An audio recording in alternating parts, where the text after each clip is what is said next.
So this is our monthly segment on which stage are we in, or how's the market, because we know how important that is in our business. So let's recap the stages. We look at the stages by what unit sales are doing and how prices are trending. So a quick review. Stage 1, what's happening for unit sales and what's happening for prices? I'll give you a hint. They're either going up or down. You got a 50-50 shot here. So we're saying unit sales are going up. All right. Correct. Okay. And then on the prices, what are prices doing on stage 1? They're going down. That's right. And with us, we'll put a sad face there. Okay. And we'll put a happy face there. Okay. And stage 2, this is our favorite stage. What's happening? Sales are going up. Happy face. And prices are going up. Happy face. So that means unit sales and prices are going up. And then when we have stage 3, what's going on?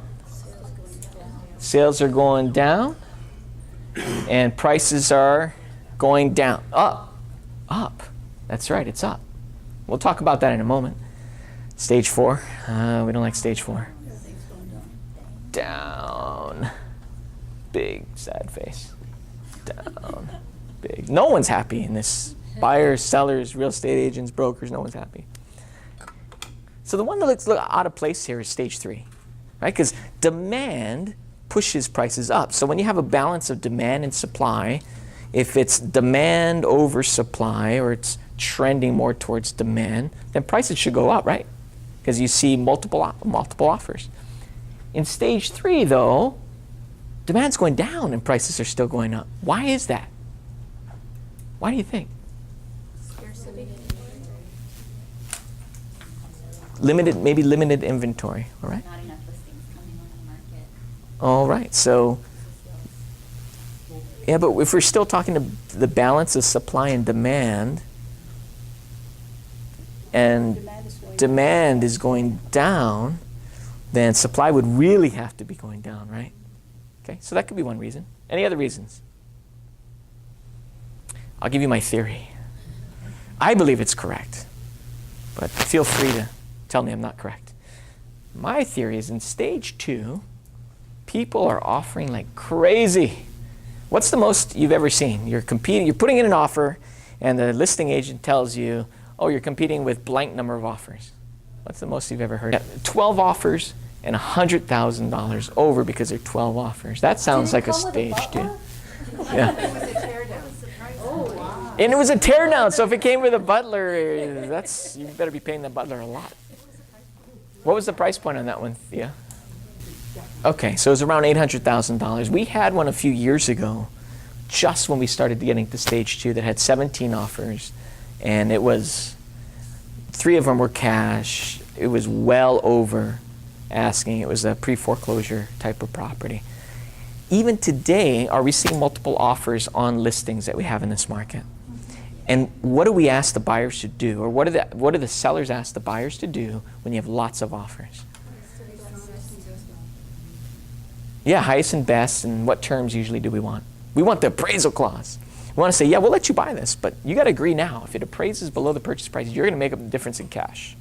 All right? That's what we're going to say. If we got 18, 12, 15 offers, we're going to want that in there.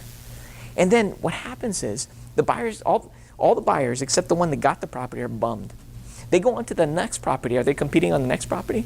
Yes. Are they competing the one after that? Yes. And so they get trained to be aggressive with their offers. So they don't know that stage 3 happened yet. We don't even know. We get the stats like 45 days after it happened. So they're still thinking it's a hot market, and they're still being real aggressive with their offers. That's why I think we get a lot of stage 3. I think that's another reason.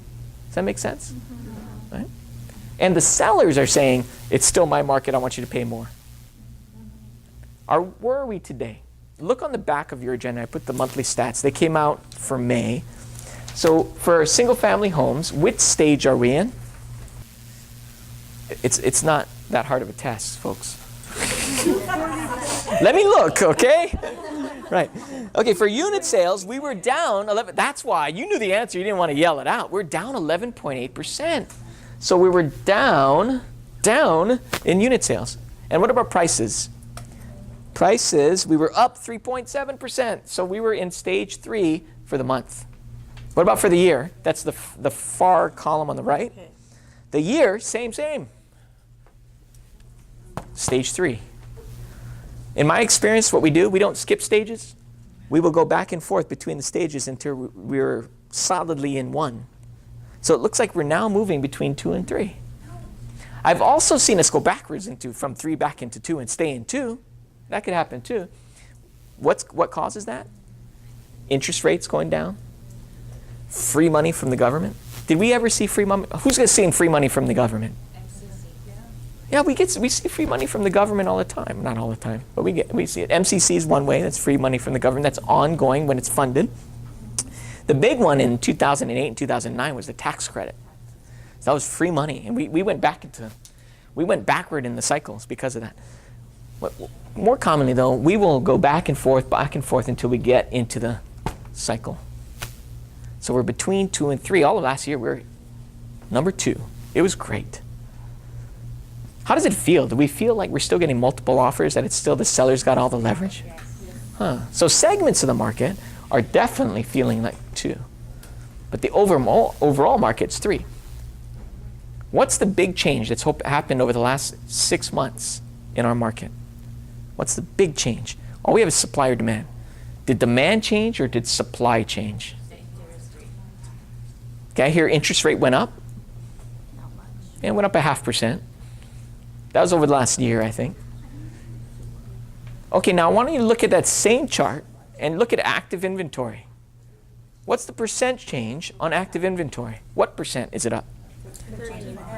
13.5% in active inventory. Wow. What was the unit sales up? It was down. Unit sales was down 11.8%. That's a pretty big margin. That's what's changed. So demand has changed a little because the rates went up a bit. They're still really low, around 4%. Supply has changed significantly. Is that good or bad for us? Yes, Manoj. Pending sales, does that reflect on the next month? Because Okay. if it is, then next month's going to be high. Okay, so Manoj has a good point. He's talking about pending sales. Let's hold that question. Finish off on inventory, then we're going to talk about how pending sales creates an indicator for us. So on inventory, is that good or bad that it went up? Good. Yes. Why is it good? More houses. So buyers have more options. Yeah. Do you think they're becoming more picky and taking more time to decide? So Leslie's question is, does that mean the buyers are going to be more picky in a good way and take more time to decide? I don't know, but I'm going to think yes. Because if there are now 4 houses they're going to consider, instead of 1 house to consider, they're going to want to see all 4. And you don't always get to pick up the phone and they call you right back and say, yeah, you can show it at this time. There's time to set up showings, so they're going to take a longer time to decide.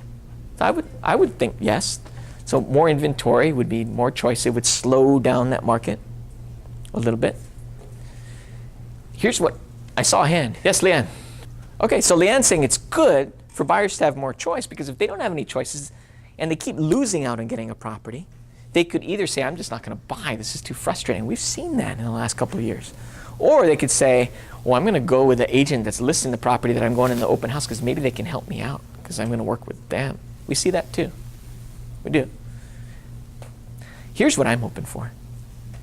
I'm hoping for that this increase of inventory will help absorb that pent-up demand that we've had, so prices will remain stable and there'll be more sales, or at least the level of sales that we have now.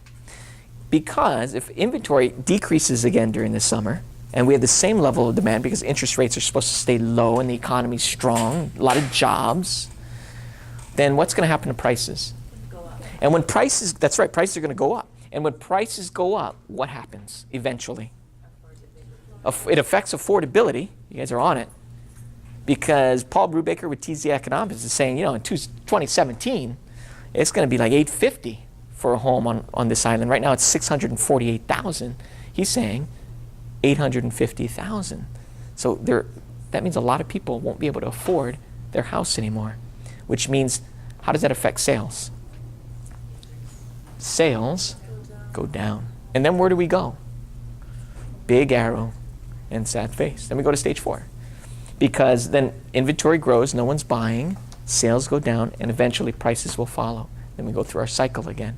So what I'm hoping is we extend the amount of time that we're in 2 and 3 by low rates, good economy, lots of jobs, people buying, being able to afford houses, and a nice 3-4 months of inventory, so we keep prices there. I know sellers don't want to hear that, but then we have a longer market.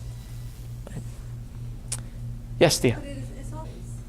Yeah, that's true. Sellers usually sell because they're going someplace, or they're doing something with their money differently, right? If it's an investment. So with a seller, it may not affect them as much. It would only affect the sellers that are underwater. But a lot of them have now got their head above water since we've come back from the Great Recession in the last 7 years. So go ahead, Margie. Felt like about 20 years, did it feel like? About 20? 20, it was... So the top of the stage 3 in the last market was 2007. The mortgage crisis started around mid-2007 when then Countrywide went out of business at the end. So I think it was like 2008 we started getting into 4. For a long time. And then for a year, we're in there for like a year, and then they came up with the tax credits, and rates just went down super low to what they are today. And so we got a little bit of relief, and we went back up to 3 and 2. We went like this during the tax breaks. However, our side of the island didn't experience them as much as the other side of the island because we had a lot of 100% financing here, so we were in for because of the short sales and the foreclosures. And now we've been in 2 until recently. We were in stage 2 for like a year and a few months. So we're in stage 1 for about 2 years. Mm-hmm.